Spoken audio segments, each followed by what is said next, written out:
원투펀치 클래식 63회 시작해보도록 하겠습니다. 자, 오늘은 장희원님이 개인적인 사정으로 불참을 하셔서 굉장히 셋이서 오붓하게 한번 진행을 해볼 예정입니다. 이게 저 공부하기 싫어서 빠진 거 아니에요? 오늘 클래식 주제를 말씀드리자면 길었던 6월 A매치 기간이 끝이 났습니다. 그리고 월드컵 본선을 위한 플레이오프도 모두 끝났습니다. 그렇다면 여기서 이 시점에서 무엇을 해야 하냐?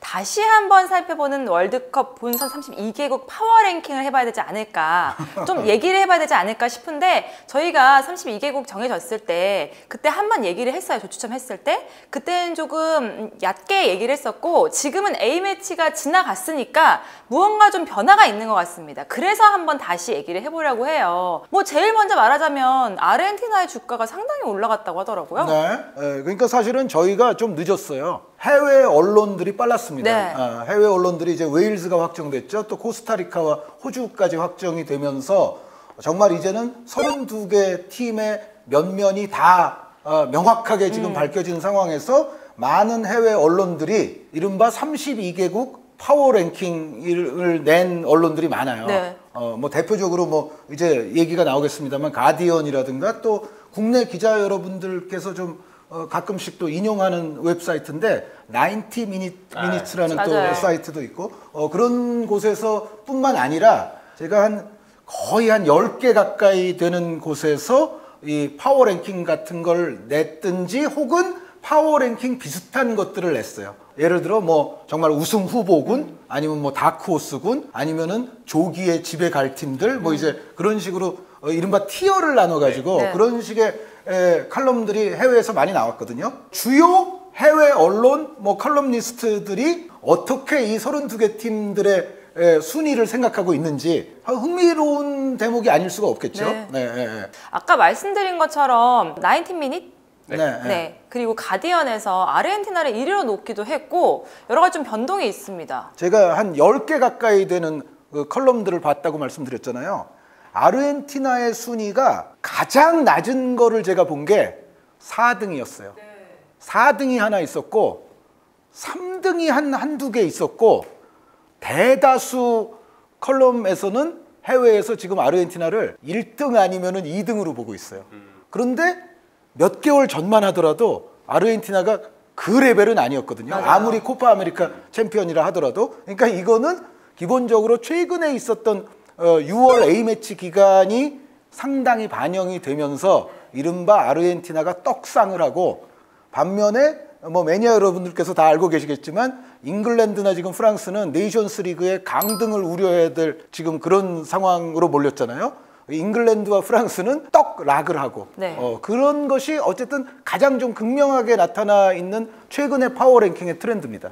그럼 원투펀치의 파워 랭킹도 한번 얘기를 해볼까요? 어떻게 생각하세요? 역시 저도 아르헨티나의 강세를 좀 예상을 하고요. 일단 먼저 큰 주제로 먼저 얘기를 드리면, 저는 이번에 2002 한일 월드컵 이후로 그동안 잠시 끊겨 있었던 남미 우승팀의 명맥이 다시 이어질 수 있겠다는 생각도 들어요. 오, 진짜로? 네, 왜냐면 아르헨티나와 브라질의 저희 여기 모두 막강해 보이기 때문에 그런 부분이 좀 있는데요. 역시 아르헨티나와 브라질의 상황이 그냥 유럽 대륙 그 국가들과의 비교를 떠나서 이 두 팀의 분위기가 매우 좋아 보이기 때문에 이 얘기를 하는데요. 특히 제 생각에는 아르헨티나가 여러 도박사 혹은 뭐 파워랭킹을 매기는 언론사들, 매체들에게서 파워랭킹 1위로 꼽히는 이유는 유로 챔피언 이탈리아와의 경기가 결정적이었다고 생각해요. 물론 이탈리아가 월드컵 본선에 나서지 못했고 키에사와 스피나졸라의 부상 때문에 전력 자체가 여전히 떨어져 있는 상황이긴 하지만, 그래도 어쨌든 이 팀은 1년 전에 유로를 우승했던 팀이고 결국 코파 우승팀 대 유로 우승팀의 맞대결에서 이 정도의 차이까지 날 거라고 대부분의 해외 어떤 전문가들도 예상하진 않았을 겁니다. 하지만 그 밸런스가 좋았던 이탈리아를 상대로 아르헨티나는 오히려 막강한 압박, 또 이탈리아가 역습을 펼칠 아주 능수능란한 라인 컨트롤로 그냥 볼 소유부터 위기 상황까지 웬만해서는 내주지 않는 압도적인 경기력을 보여줬고요. 무엇보다 이 팀이 제가 볼 땐 기세가 대단한 것 같아요. 팀의 정신적 지주이자 핵심인 리오넬 메시를 중심으로 코파 아메리카에서 우승을 했으니 우리가 메시의 어쩌면 마지막 월드컵일 수 있는 이번 대회에서 꼭 월드컵 트로피까지 따내자. 메시를 중심으로 아르헨티나 선수들이 잘 모여 있고 여기에 소속팀 파리 생제르맹에서보다 평균적으로 반 칸 정도 더 높은 위치에서 공격에 집중할 수 있는 메시가 보여주는 폭발력을 이미 이탈리아와의 경기에서 많이 보셨을 거라고 생각이 들어요. 뭐 실제로 그 이후에 에스토니아하고의 경기는 이제 5골을 또 넣기도 했었으니까. 근데 이거는 뭐 에스토니아의 상황도 상황이지만 평균적으로 메시 선수는 아르헨티나 대표팀에서는 좀 더 공격에 집중할 수 있는 환경이 나옵니다. 왜냐? 아르헨티나가 조금 걱정을 했었던 중원도 귀도와 같은 선수들, 그리고 뭐 데포일과 같은 선수들, 뭐 여기에 로셀소 역시도 이미 토트넘에서 폼이 안 좋을 때도 아르헨티나 대표팀에 갔을 때는 훨씬 더 잘했던 선수였어요. 이번에 또 비아레알의 후반기 임대를 가서는 로셀소의 기량은 더 올라왔기 때문에, 그리고 여전한 이 디마리아의 해결 능력이 아르헨티나 대표팀으로서는 기대할 수 있는 역량이 꽤 있어 보이거든요. 그래서 제 생각에는 아르헨티나 대표팀은 이러한 최근에 보여주는 페이스를 봤을 때 충분히 우승 후보로 꼽힐 만한 레이스를 펼쳤다. 그래서 작년 우승 기록까지 포함해서 역시 높은 좀 순위가 매겨지는 것 같고요. 브라질의 경우도 뭐 이번에 우리나라와의 친선전에서도 역시 많이 느꼈던 부분이지만, 그거는 저 사우스 코리아 저 대한민국전이 최근에 파워랭킹에 강하게 또 영향 미치는 거 아니에요? 좀 씁쓸하지만 맞는 것 같아요. 하지만 멤버 자체로나 분위기적으로나 브라질 역시도 쉽게 우리가 아르헨티나와 우위를 가릴 수 있는 어떤 그 상황은 아니라고 봐요. 두 국가가 치열한 경쟁을 하는 만큼 나란히 올라가고 있는 상황이고, 그렇기 때문에 브라질 역시도 브라질이 보여주는 특유의 어떤 이 공격진의 구성들, 다양한 구성이 나오잖아요. 비니시우스를 포함하느냐, 네이마르를 공미에 두느냐, 아니면 가짜 9번 자리에 두느냐, 아니면 히샬리송을 또 어느 위치에 두느냐, 치치 감독이 좋아하는 파케타의 어떤 존재까지 포함을 해서 다양한 선수 구성이 나오고, 파비뉴, 프레드, 기마랑이스, 카세미루와 같은 아주 좋은 삼선 자원들, 여기에 뭐 센터백진까지 좌우 풀백이 좀 아쉬운 정도를 빼면 브라질의 경우도 선수 구성과 치치 감독의 풀백을 안쪽으로 좁히는 빌드업, 윙을 넓혀서 측면의 연계를 파고드는 어떤 이 전략까지 정말 팀 컬러가 잘 완성되어 있거든요. 그래서 아르헨티나와 브라질의 전력이 확실히 높은 레벨을 제가 볼 때는 유지하고 있는 게 맞다고 생각이 들어요. 저도 이제 아르헨티나에 대해서 덕담을 한 가지 하자면, 리오넬 스칼로니 감독의 지금의 아르헨티나 팀이 뭐 아마 팬 여러분들도 그런 말씀을 많이 하실 겁니다. 메시가 정말 감독복이 지지리도 없다가 나이가 어떻게 보면 이제 전성기는 넘기고 나이가 많아져서 비로소 제대로 된 감독을 만났다. 그러니까 지금의 아르헨티나가 어떻게 보면 메시 선수에 대한 의존도도 최대한 조금 줄이면서, 그리고 메시 선수가 뛸 수 있는 견고한 환경을 만들어주는 데 있어서 지금의 아르헨티나가 메시의 젊은 날의 아르헨티나보다 더 나아 보이거든요. 근데 이게 아마 아르헨티나 국민들 입장에서는 어떤 필을 느낄 가능성이 높냐면, 86년에 아르헨티나 팀, 그러니까 아르헨티나가 마지막으로 그 월드컵을 들어올렸던 그 당시 팀을 조금 연상케 할 확률이, 저는 아르헨티나 국민들에게 제가 물어보진 않았지만 조금 있다고 생각이 돼요. 왜 그러냐면 그 당시 아르헨티나 팀이 뭐 아시다시피 마라도나라는 정말 불세출의 재능이 전체적인 경기를 지배하고, 나머지 선수들은 정말 요소요소의 자기의 역할을 충실히 하는 선수들로서 아주 견고한 팀을 이루고 있었거든요. 그러면서 어떻게 보면 마라도나의 재능을 최대치로 발현시키는 데 있어서 나머지 선수들과 그 조직력의 역할이 심대했다고 볼 수가 있는데, 지금의 아르헨티나도 스칼로니의 아르헨티나는 나머지 선수들이 굉장히 조직적이고 견고하면서 메시가 여전히 그래도 존재하잖아요. 나이는 많아졌어도. 물론 지금의 메시와 그 당시 마라도나의 차이는 연령과 어떤 전성기의 시기는 물론 다름이 있죠. 그러니까 그때 마라도나는 정말 최전성기였을 때가 86년이고 지금의 메시는 말씀드렸던 대로 전성기에서는 분명히 내려온 건 맞거든요. 그런데 전체적인 팀이 주는 느낌 자체는 분명히 86년을 조금 연상케 하는 대목이 있어요. 그래서 그럼에도 불구하고 이제 덕담을 했으니까 조금 이제 쓴소리를 하자면, 최근에 그 말씀드렸던 상당수의 파워랭킹에서 아르헨티나를 1등 아니면 2등으로 꼽고 있다. 가장 낮아도 4등이다. 말씀을 제가 드렸었는데, 아르헨티나가 그렇다고 1등 아니면 2등 정도인가? 라는 물음을 저에게 만약에 던진다면, 어떤가요? 저는 거기까지는 아직 아니지 않는가라는 생각은 들어요. 아르헨티나가 좋아 보이는 건 사실이거든요. 한 5등 안에는 이제는 들어온 거는 같은데, 이전에는 제가 봤을 때는 한 8강권 이 정도였다면은 지금은 한 8위에서 이제 5등 안에 들어오는 어딘가임에 존재하는 거는 확실해요. 그런데 그렇다고 해서 저는 1, 2등은 아닌 것 같거든요. 여전히. 그것은 아까 임 의원님도 말씀하셨지만 이탈리아가 지금 사실 최선의 이탈리아와는 분명히 거리가 있었고, 또 그날 피날리시마 그 경기에서 아르헨티나를 상대했던 이탈리아의 중앙 수비는 기본적으로 스피드에 문제가 좀 많았던 수비진이고 전체적인 이탈리아의 그날의 어떤 팀 분위기 자체도 아르헨티나에 대적하기에는 좀 여러 가지로 못 미쳤던 게 사실이기 때문에 만약에 그 이탈리아전 하나를 가장 큰 근거로서 아르헨티나를 지금 각 유명한 칼럼니스트들이나 언론에서 1등 아니면 2등을 준다는 거는 이거는 좀 너무 좀 많이 쓴 것 같다라는 생각이 좀 들고 브라질도 유럽 팀들과의 근년의 평가전이 너무 없습니다. 네. 최근에 아시아에 와서 또 경기도 하고 그랬지만 유럽 팀들과의 평가전이 이 정도로 없는 상황에서 브라질 역시도 1등 아니면 지금 2등을 누리고 있잖아요. 그러니까 아르헨티나를 1등으로 보는 파워랭킹은 대다수가 이제 브라질이 2등이고 아르헨티나가 2등인 파워랭킹에서는 브라질이 1등이거든요. 그런데 저는 브라질한테도 너무 많이 좀 주고 있는 거 아닌가. 그러니까 저는 뭐 미리 말씀드리자면 저는 프랑스나 잉글랜드를 그렇게 떡락했다고까지 여기지는 않습니다. 그래요? 그러니까 6월 달의 상황을 가지고 모든 거를 너무 강하게 예단하는 요즘의 이 파워랭킹의 트렌드에는 제가 뭐 적어오긴 했습니다만 저는 약간 반대예요. 참고적으로 말씀드리자면 가디언이 프랑스를 6위로 떨어뜨렸고요. 잉글랜드가 10등이에요. 그리고 아까 말씀드렸던 90미니츠는 좀 다릅니다. 90미니츠는 프랑스가 2등이에요. 그리고 여기는 브라질이 3등이거든요. 네.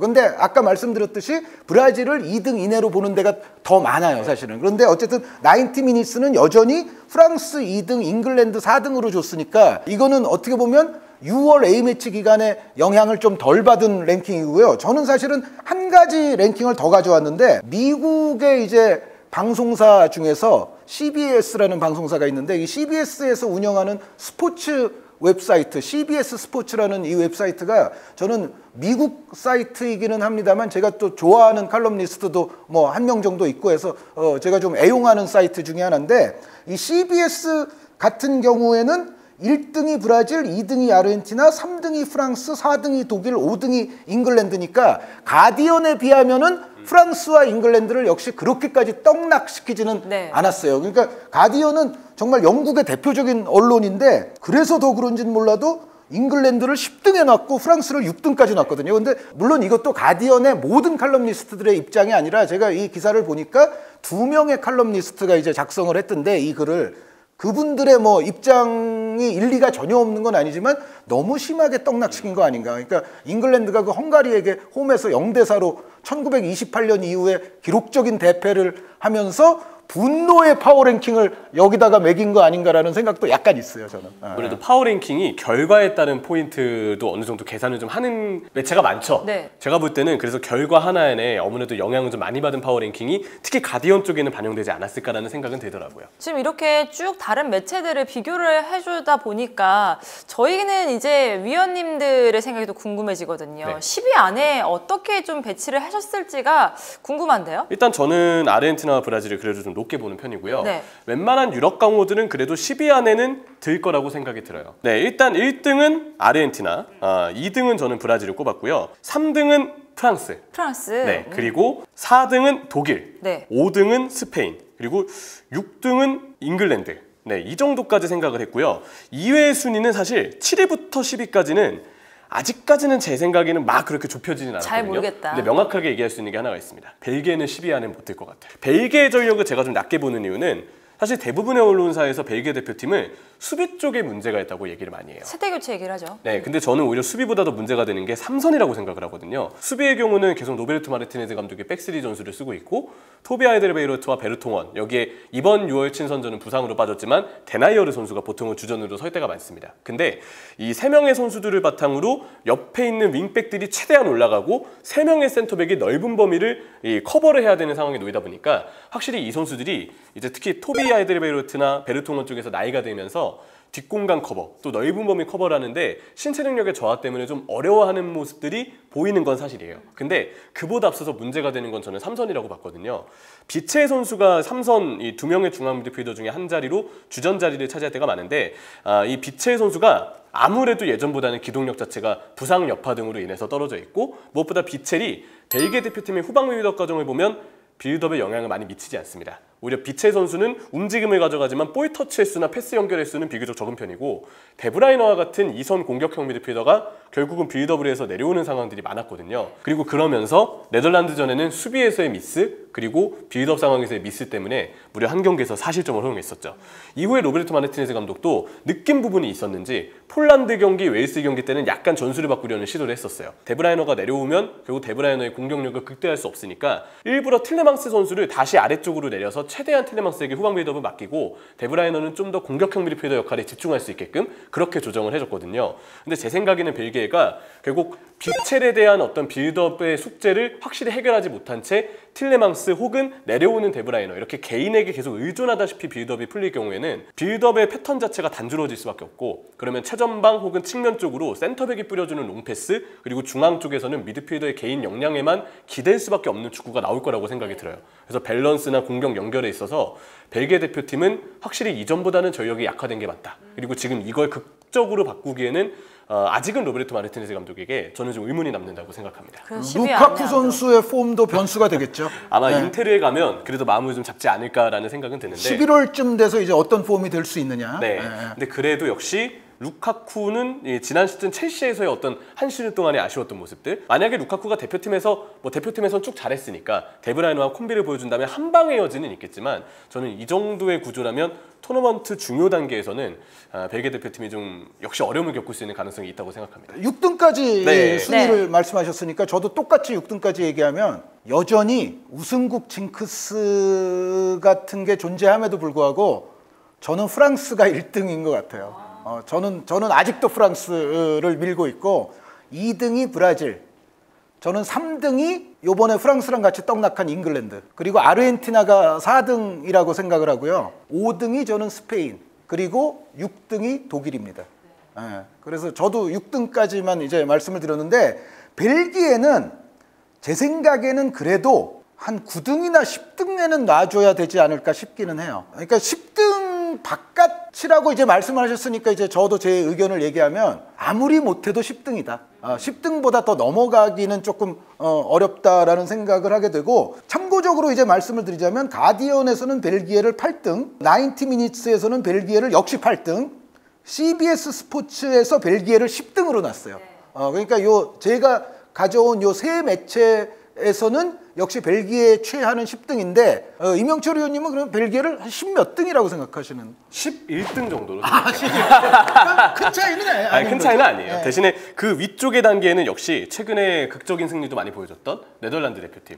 바날 감독의 어떤 스토리도 그렇고 지금 선수단의 상황도 그렇고 저는 네덜란드 대표팀은 좀 올라오는 단계라고 보이고요. 포르투갈 대표팀도 멤버로 봤을 때는 충분히 10위 안에 들만하죠. 그리고 이외의 팀들의 경우는 결국 벨기에 대표팀보다는 조금 더 가능성을 보여줄 수 있는 팀들 중에 우루과이도 저는 좀 생각이 들어요. 요거를 하나 미리 말씀드리자면 가디언에서 7등으로 랭크시킨 팀이 덴마크고요. 네. CBS 스포츠에서 7등으로 랭크시킨 팀이 우루과이입니다. 그러니까 이 랭킹에 따라서는 지금 덴마크가 7등 정도면 거의 이거는 최강 우승 후보권은 아니지만 거의 우승에 근접할 수도 있는 다크호스란 얘기거든요. 네. 그 순위에 어떤 곳에서는 덴마크를 놓기도 하고 어떤 곳에서는 우루과이를 놓기도 해요. 그러니까 이 두 팀은 10등 안에 포진하는 해외 매체의 팀들 가운데 좀 특기할 만한 팀이기 때문에 제가 말씀을 드리는데, 지금 우루과이 말씀하신 걸로 봐서는 우루과이 설명은 임 의원님께 마이크를 넘기겠습니다. 네, 그렇습니다. 우루과이가 특히나 우리가 좀 잘 알아야 될 게 같은 조기 때문에 그렇거든요. 네. 아무래도 우루과이의 특유의 단단함을 저는 이 토너먼트에서의 강세로 이어질 가능성이 있다고 보거든요. 신구조화도 잘 되었고 무엇보다 우루과이가 보여주는 스타일이 토너먼트에서 상대의 어떤 공격을 쉽게 풀리지 못하게 할 뿐더러 빈틈을 보일 수 있는 부분을 효율적으로 살리는데 꽤 일조될 부분이 많다고 생각이 들어요. 그리고 역시 이 부분의 관건이 될 부분은 이제 리버풀로 이적을 한 다윈 누네스가 프리미어리그에서의 첫 시즌을 어떻게 보느냐에 따라서 최전방의 무게감이 우루과이 대표팀도 달라지게 되겠죠. 그런 단단함 때문에 저는 이번 월드컵에서 다크호스들로 꼽을 수 있는 국가들이 있어요. 아프리카의 챔피언 세네갈도 있고 아까 얘기했던 우루과이 비롯한 다양한 국가들이 있지만 역시 그래도 우루과이 대표팀이 이 다크호스들 중에서는 가장 전력의 안정화가 되어 있다. 그리고 새로운 감독인 알론소 감독이 오면서부터 발생하고 있는 전력의 어떤 상승이 저는 올해 연말까지는 그대로 잘 이어질 수 있을 거라는 생각이 들어요. 우루과이에 제가 약간 첨언을 하자면 네. 디에고 알론소 감독의 전술이라든가 선수 기용의 폭은 분명히 이전에 오스카 타바레스 감독보다 훨씬 더 유연하면서도 선수 기용의 폭도 넓습니다. 그리고 예전에는 그렇게까지 대표팀 기회를 많이 못 받았던 선수들에게도 최근 기회를 자꾸 늘려주면서 전체적인 선수 가동의 풀도 지금 넓히고 있거든요. 최근에 이제 우루과이의 평가전들을 보면 어떤 평가전에서는 이제 4-3-3 포메이션으로 나가기도 하고 또 어떤 평가전에서는 5-3-2 포메이션을 또 선발 라인업에서 활용하기도 했어요. 그런데 이게 예전에 우리가 오스카 타바레스 감독의 우루과이 하면 기본적으로 뭐 카바니 수아레스라는 아주 또 대단한 공격수들을 보유하고 있어서 더 그런 면도 있었습니다만 예전에 타바레스 감독도 물론 다른 포메이션을 안 쓴 건 아닌데 예전에는 기본적으로 투톱을 일단 박아놓고 나머지는 두 줄 수비 그런 형태의 4-4-2가 많이 연상이 됐었는데 요즘 우루과이가 경기하는 걸 보니까 과감하게 그냥 공격수 한 명을 활용하지 않고 그러니까 최근의 평가전들에서는 이제 수아레스 선수가 빠지기는 했지만 그럼에도 불구하고 카바니와 누네스라는 두 명의 또 엄청난 공격수가 있었잖아요. 그런데 그럼에도 그냥 원톱으로 나가고 그 대신 중원에 3명의 미드필더를 배치하는 그런 형태로 경기들을 하더라고요. 근데 이런 거 자체가 사실은 우루과이가 상황과 상대와 흐름에 따라서 예전보다는 더 유연해졌구나라는 거를 느낄 수 있는 대목이고요. 그리고 우루과이가 이번 평가전 3경기 시리즈 동안 또 가동했던 멤버들을 보면 예를 들어 고리아란 같은 예전에는 좀 잘 안 쓰던 선수들 그리고 우루과이에는 사실 헤타페 선수들이 과거부터 많았는데 이 선수들이 그렇게까지 여태까지 그 나이에 비해서는 대표팀 경력을 많이 쌓지는 못했었거든요. 그런데 요즘은 또 그 헤타페 선수들도 뭐 양 풀백 뭐 중앙 미드필더도 있는데 또 활용을 잘 하고 있어요. 그래서 여기에 우루과이와의 또 우리의 대결에서는 간과할 수 없는 측면은 역시 피지컬이죠. 네, 우루과이는 뭐 다들 아시겠지만 아라우오 선수를 필두로 해서 누네스 선수 있죠, 카바니 선수 있죠. 여기에 히메네스, 고딘, 세바스티안 코아테스라는 또 이 코아테스라는 센터백이 190cm 중반대 아주 장신이거든요. 사실 고딘 선수가 나이가 많기 때문에 코아테스가 오히려 고딘보다 중용될 가능성도 저는 11월에 조금 있다고 보는데 전체적으로 보면 우루과이는 큼지막한 선수들이 굉장히 많습니다. 심지어 벤탄쿠르나 베시노 선수도 180대 후반의 신장을 갖고 있거든요. 그래서 더 유연해졌는데 기본적인 자신들의 강점은 또 그대로 갖고 있어요. 그래서 그런 차원에서 아마 CBS 스포츠 같은 경우에 우루과이가 또 최근에 평가전 전적도 좋기 때문에 7위까지도 랭크를 시켰고 참고적으로 가디언은 우루과이를 12등 그리고 이제 90미니스 같은 경우는 우루과이를 13등으로 랭크를 시켰는데 CBS 스포츠가 어떻게 보면 최근에 우루과이를 좀 가장 잘 반영을 했다.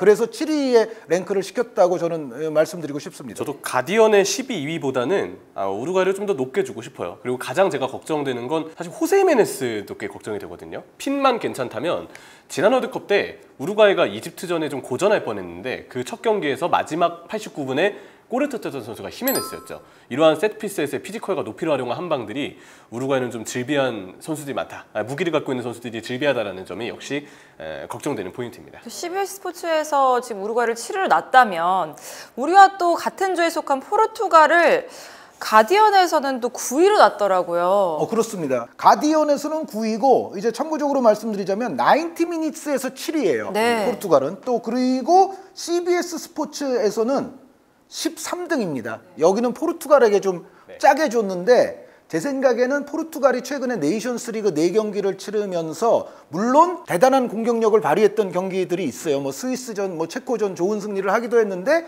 그럼에도 불구하고 스페인전에서는 좀 그저 그랬고 경기력이 그리고 마지막 또 스위스와의 경기는 0대1로 또 패했었기 때문에 이제 그런 부분에서 포르투갈은 이전에 그러니까 플레이오프 거쳐서 올라왔을 당시에 비해서 그렇게까지 크게 상승하지 않았다. 그러니까 어떻게 보면 포르투갈은 좀 제자리 걸음의 좀 느낌? 그런데 여기서도 조금 더 디테일하게 말씀을 드리자면 포르투갈은 여전히 호날두 선수에 대한 득점 의존도는 좀 있는 것 같아요. 그러니까 이번 네이션스리그 시리즈에서 보면 그래도 호날두 선수가 선발로 뛸 때 포르투갈의 득점포가 그래도 좀 더 잘 터졌고 그래서 호날두 선수 이외의 선수들의 득점포를 얼마나 앞으로 향상시킬 수 있을지 여부가 변수가 좀 될 것 같은데, 근데 다만 제가 이제 포르투갈을 조금 그래도 이 순위들에 비해서는 좀 더 경계해야 된다고 느끼는 것은, 포르투갈이 한창 안 좋을 때에 비하면 요즘의 포르투갈은 그래도 좀 더 적극적이고 기동성도 조금 더 좋아지면서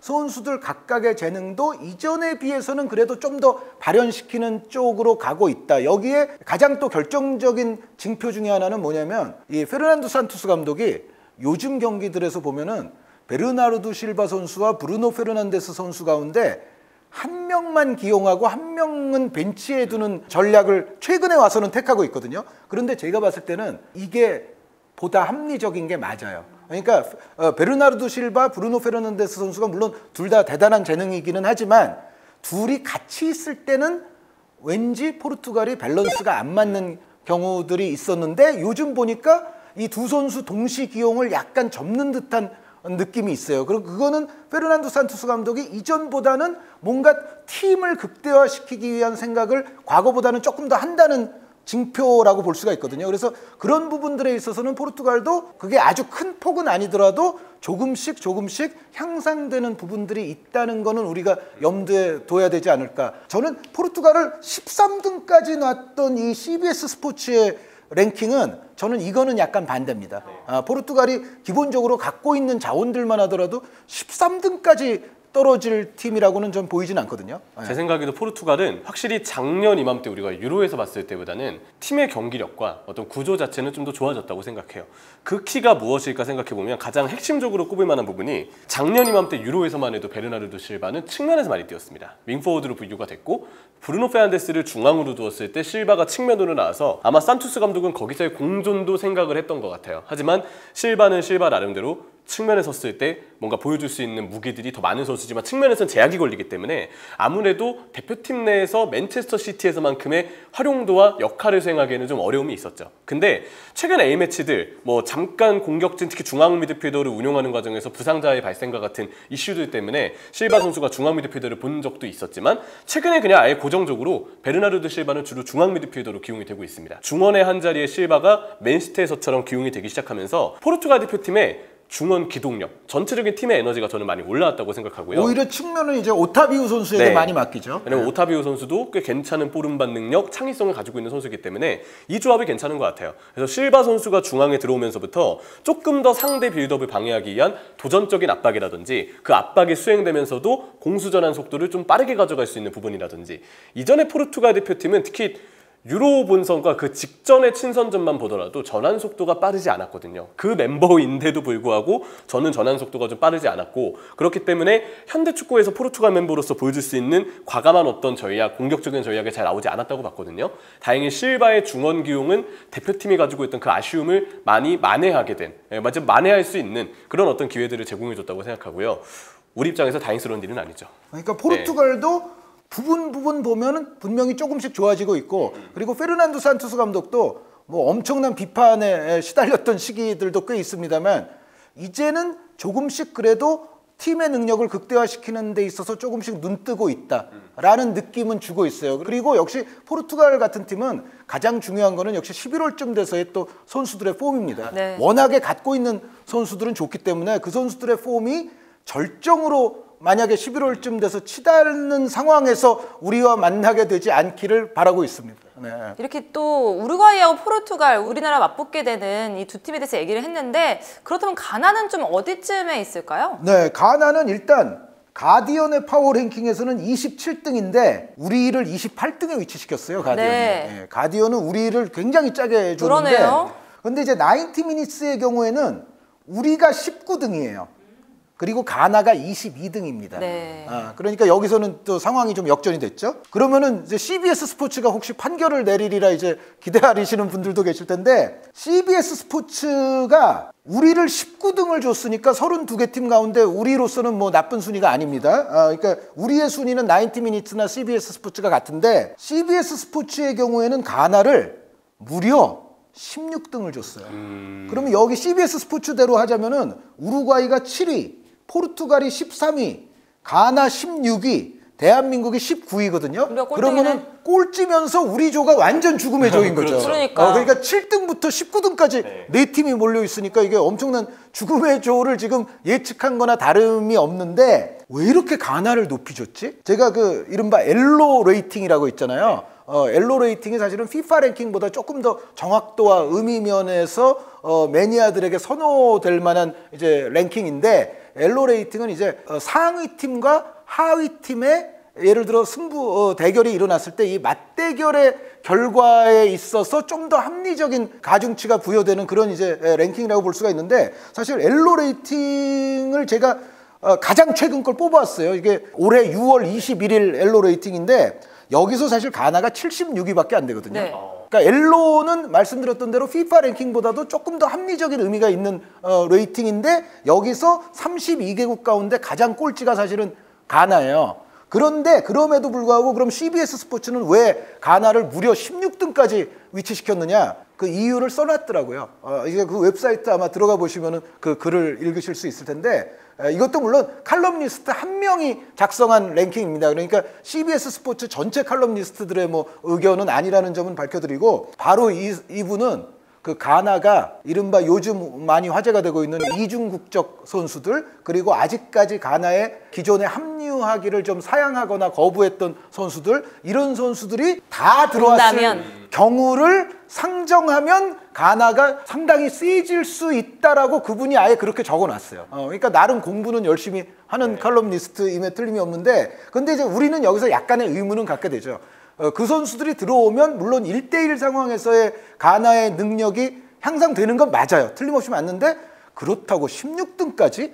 그거는 제 생각에는 조금 많이 쓴 것 같기는 하거든요. 그런데 어찌됐건 어떻게 보면 그 선수들이 다 들어왔다고 쳤을 때 16등은 저는 아니라고 보고 한 지금 90미니츠의 22등과 가디언의 27등의 사이 어딘가? 그 정도가 좀 합리적이지 않을까 싶어요. 그러니까 멤버의 어떤 액면가 구성으로만 봤을 때 그런데 또 축구는 액면가 멤버가 모든 걸 결정하지는 않거든요. 그래서 이제 그런 대목에서는 우리가 조직력 싸움에서는 충분히 뭐 가나를 넘어설 수 있다는 생각은 하는데 그럼에도 불구하고 역시 1대1 싸움이 벌어졌을 때는 우리 수비진에게는 부담을 주는 건 사실이죠. 가나가 지금 원하는 선수들을 다 성공리에 안착시킨다고 했을 때는 그런데 그럼에도 불구하고 어쨌든 16등은 좀 너무 간 것 같다는 말씀은 드려요. 그래서 매체에 따라서 이게 또 굉장한 좀 특성은 있습니다. 다들 뭐 우루과이를 아주 높이 준다든가 덴마크를 아주 높이 준다든가 또 가나를 또 이렇게 아주 높이 준다든가 뭐 이 세 매체 말고도 아까 말씀드렸듯이 많은 매체들이 요즘 이걸 해놨으니까 아마 여러분들 비교해서 보시면은 좀 재미있으시지 않을까라는 생각은 들어요. 이렇게 또 우리 조에 대해서 얘기를 해봤는데 그렇다면은 이제 이렇게 A매치 기간이 끝난 이후에 탑 랭킹에서 월드컵에서 혼란스러울 것 같은 조가 어디일지 뭔가 조 추첨 당시의 분위기보다 최근에 친선전 뭐 네이션스리그 경기까지 봤는데 여기 조가 좀 어려워지겠다. 약간 좀 혼탁해지겠다. 혼전이다. 죽음의 냄새가 짙어진다. 네, 그런 느낌이 드는 조들이 어디일까 한번 생각을 해봤습니다. 일단 B조죠. 잉글랜드, 이란, 미국, 웨일스가 있는 이 B조. 이곳의 경우는 잉글랜드가 최근 헝가리에게 대패를 당하면서 평가가 많이 내려오긴 했지만 제 생각에는 잉글랜드는 그래도 조별리그 통과에 있어서는 안정권에 있는 전력이라고 생각해요. 사우스게이트 감독 특유의 무리하지 않는 오히려 조금 신중하게 경기를 풀어나가는 방식은 네이션스리그 때보다는 조금 더 더해지는 선수들의 동기부여, 컨디션 상태까지 포함을 해서 잉글랜드가 다시 한번 좀 좋은 경기력까지는 아닐지언정 그래도 결과를 내는 방식에서는 조별리그 3경기는 무난하게 통과할 거라고 보이고요. 근데 그 잉글랜드마저도 제 생각에 좀 조심해야 되는 팀이 있습니다. 우리를 어렵게 만들었던 이란이 아니고요. 북중미 팀의 미국입니다. 미국 대표팀의 최근 경기를 보니까 생각 이상으로 미국 대표팀이 상대에게 강하게 압박을 넣더라고요. 1대1에 강한 압박을 넣고 이 팀의 주된 무기는 이제 측면 쪽에 크로스에 있는데 측면 크로스를 바탕으로 크로스를 보냈을 때 박스 안으로 들어갈 수 있는 선수들 중에 매력적인 자원이 많습니다. 일단 뭐 최전방에 있는 페피 선수나 아니면 미드필더 쪽에 지금 유벤투스에서도 있는 맥케니 선수 헤수스 페레이라 선수는 어때요? 헤수스 페이라도 이제 페피 선수와 최전방 주전 네. 경쟁을 하잖아요. 헤수스 페이라가 그 작년 저 겨울에 있었던 멕시코전의 찬스 하나를 좀 놓친 장면이 있긴 했었지만 최근 경기들에서는 꽤 괜찮은 그 침투 능력과 움직임을 또 보여주기도 했었거든요. 그래서 상황에 따라서 미국 대표팀은 공격진의 구성을 다양하게 가져갈 수 있을 것 같아요. 저는 헤수스 페이라보다는 아무래도 페피 선수의 플레이를 좀 더 많이 봤었는데 페피 선수도 내려와서 또 공격을 풀어주는 역량이 괜찮아서 주로 좌우측 크로스 아니면 페피 선수가 내려와서 혹은 헤수스 페이라가 내려와서 풀어주는 역량으로 박스 안에 윙포워드들과 또 호흡을 맞출 때가 있는데 이 조지아의 아들인 티모시 웨아가 여영배 대표팀 때부터 이미 미국 국적을 선택해서 계속 미국 대표팀의 일원으로 뛰고 있거든요. 이러한 선수들이 보여주는 그 한방 능력도 있고 그리고 왼쪽 인포워드에 주로 뛰는 브랜던 에런슨 그리고 뭐 이 선수가 아니더라도 유독 대표팀에서는 중요 경기 때 골을 잘 넣는 풀리시카 같은 자원들도 있고요. 그리고 저는 지난 시즌 풀럼에서 뛰다 보니까 아무래도 프리미어리그에서 뛰지 않아서 잠깐 이 선수에 대한 언급이 좀 최근에는 잠잠해지긴 했는데 왼쪽 풀백의 안토니 로빈슨이 미국 대표팀에 안겨다줄 수 있는 옵션도 꽤 많을 거라고 생각해요. 볼음방과 침투 능력 이러한 부분을 바탕으로 미국 대표팀의 주된 무기로 삼는 크로스를 잘 배급해주는 선수이기 때문에 충분히 안토니 로빈슨을 활용한 공격 전개도 괜찮게 기대해볼 수 있을 것 같거든요. 그래서 제 생각에 미국 대표팀은 강한 압박을 바탕으로 그리고 미국도 1년에 좀 계속해서 등장하고 있는 좋은 자원들이 지금 다 성장하고 있는 단계잖아요. 이들 중에 대부분은 유럽 무대에서 뛰고 있는 선수들도 있고요. 그래서 미국 대표팀은 특유의 개인 역량, 지금 나타나고 있는 선수들의 분위기와 조직력 그리고 강한 압박을 바탕으로 예선 때는 조금 그게 기복이 있었을지언정 조별리그에서 잉글랜드 혹은 이란과 웨일스의 전력을 봤을 때 미국이 이들에게 강한 압박을 걸어서 충분히 변수를 일으킬 만한 요인들은 저는 좀 보이는 것 같아요. 그래서 잉글랜드도 결과는 잉글랜드가 낼 가능성이 분명 크겠지만 경기력적으로 봤을 때 미국이 강한 압박을 걸거나 혹은 박스 안으로의 속도감 있는 침투를 통해서 순간적인 공격 숫자를 늘리는 어떤 운영이 나왔을 때 그럴 때는 잉글랜드 대표팀도 주의할 필요가 좀 있을 것 같고요. 냉정히 봤을 때 이란과 웨일스의 전력은 미국 입장에서는 해볼 만할 것 같다라는 생각이 들거든요. 한편으로는 웨일스나 이란 역시도 비슷하게 받아들일 수 있습니다. 미국이 그렇다고 해서 뭐 북중미 예선에서 압도적인 전력을 자랑했느냐 그러진 않았으니까요. 그래서 이 세 개의 국가가 맞붙는 구도가 상당히 흥미롭게 펼쳐질 것 같은 비조인데 근데 제 생각에는 왠지 미국이 이 조별리그 3경기 중에 1경기 정도 혹은 2경기 정도까지는 꽤 좋은 경기력과 변수를 일으킬 수 있는 국가라고는 생각이 들어요. 짤막하게 또 하나 좀 볼거리가 있는 조는 벨기에, 캐나다, 모로코, 크로아티아가 있는 F조. 네, 이 F조의 경우도 벨기에의 경우에 지금 나타나고 있는 빌드업과 수비에서의 문제점 그리고 크로아티아도 오스트리아전에 대량 실점을 하고 무너졌을 때를 보면 역시 역습에 대한 리스크를 계속 안고 있는 팀이에요. 물론 크로아티아는 그 이후에 다리치 감독도 약간 전술 변화를 줘서 밸런스를 신경 쓰는 모습을 보였지만 확실히 러시아 월드컵 때만큼의 컨디션은 아니고 그렇다면 크로아티아의 이전의 역사를 봤을 때 월드컵에서 계속 꾸준하게 좋은 전력을 낼 수 있을지에 대해서는 미지수거든요. 근데 여기에 복병을 일으킬 만한 팀이 하나 있죠. 캐나다입니다. 월드컵 너무 오랜만에 출전을 했고 아무래도 카타르와 캐나다의 날씨 차이가 좀 커서 여기에 어떻게 적응이 될지까지도 변수로 좀 작용을 할 수 있겠지만 멤버 자체는 괜찮고 속도감이 있는 캐나다이기 때문에 과연 벨기에, 크로아티아를 상대로 얼마나 역습을 잘 펼쳐주고 좋은 어떤 속도를 보여주느냐 이 부분에 따라서 F조의 조별리그 컨디션도 역시 좀 영향을 주지 않을까라고 생각하고 있습니다. 아무래도 이제 또 하나 흥미롭게 볼만한 조는 이제 브라질, 세르비아, 스위스, 카메룬이 있는 G조가 좀 아닐까 싶습니다. 여기의 경우는 세르비아의 지금 이 공격 쪽의 라인이 워낙에 훌륭해서 그렇죠. 충분히 블라우비치 그리고 지금 챔피언스리그 에레디비지에 모두 가리지 않고 좋은 활약을 했던 두산 타디치 네. 이러한 선수들을 중심으로 밀린코비치, 사비치의 한 방도 있죠. 세르비아의 경우는 그런 공격 자원들의 어떤 힘을 바탕으로 조금 전력이 애매한 팀들을 압도적인 득점력으로 공격 찬스로 이길 수 있는 상황들은 좀 만들 수 있다고 보거든요. 근데 심지어 그 네. 애국적인 미트로비치 선수. 미트로비치도 네, 있죠. 네. 근데 미트로비치의 걱정은 역시 프리미어리그 승격 후 다음 시즌 어떤 모습을 보여주느냐. 네. 여기에 따라서도 대표팀에서의 그 폼 흐름이 영향을 줄 수 있을 거라고 보이는데요. 그리고 심지어 한 말씀만 더 드리자면 그 정말 레알 팬들의 복장을 터지게 했던 요비치 선수도 6월 A매치 기간에는 골을 넣었어요. 그래서 그렇죠. 네. 세르비아가 생각보다 요즘 파워랭킹을 잘 받았어요. 가디언에서 15등 받았고요. 90미니츠에서 14등 그리고 CBS 스포츠에서도 15등. 그러니까 15등 아니면 14등을 받고 있거든요. 이게 세르비아가 노르웨이에게 한판 지기는 했어도 6월 A매치 기간을 잘 보냈고 여기에 지금 말씀하신 기본적으로 타디치와 블라우비치 있는데 미트로비치와 요비치까지도 최근에 골을 넣고 있단 말이죠. 그러면은 이 세르비아의 일단 전방 파괴력은 오히려 다른 뭐 강호라고 하는 팀들을 위협할 수 있는 수준이 아닌가 그런 생각들을 아마 이 매체들에서 공통적으로 하고 있는 것 같아요. 그래서 세르비아는 평균적으로 한 14등, 15등 이 언저리이기 때문에 생각보다 세르비아가 강할 것이라고 지금 예측하는 언론들이 많은 거예요. 네.